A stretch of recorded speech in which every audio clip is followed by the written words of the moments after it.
how I kind of view the ego is it likes to cling to roles. So it wants to be the teacher, the victim, the enlightened one. I want to kind of get into this part, as far as like the ego and how you experience it and how it hijacks spiritual relationships. Because a lot of people that we have on this podcast that are listening to, they're leaders, they're being successful in the world, and they have been on a spiritual journey maybe for a few years or a decade or something. I see a lot of spiritual talk, or even on these spiritual podcasts, they're booming and going well. There's a lot of ego. How do you experience that, and how do you think it suddenly hijacks us in the spiritual sense? No, I think one of the big things that I've noticed is I always look at my ego as like the sneaky voice that wants to make everything about me, my image, my story, my need to be special. And, how I kind of view the ego is it likes to cling to roles. So it wants to be the teacher, the victim, the enlightened one. It wants to take a spiritual relationship, hijack it, and turning, like you said, turning it, instead of having it like higher self connection,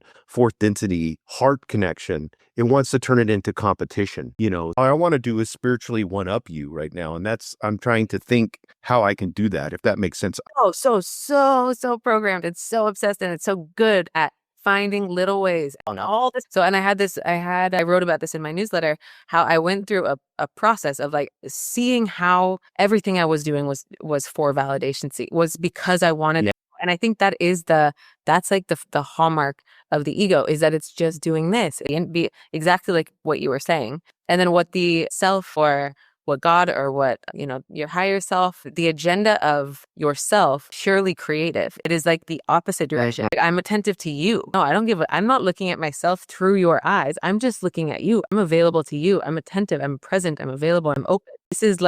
This is nothing but a channel. This is nothing but like an instrument for generosity and attention and love and care and connection.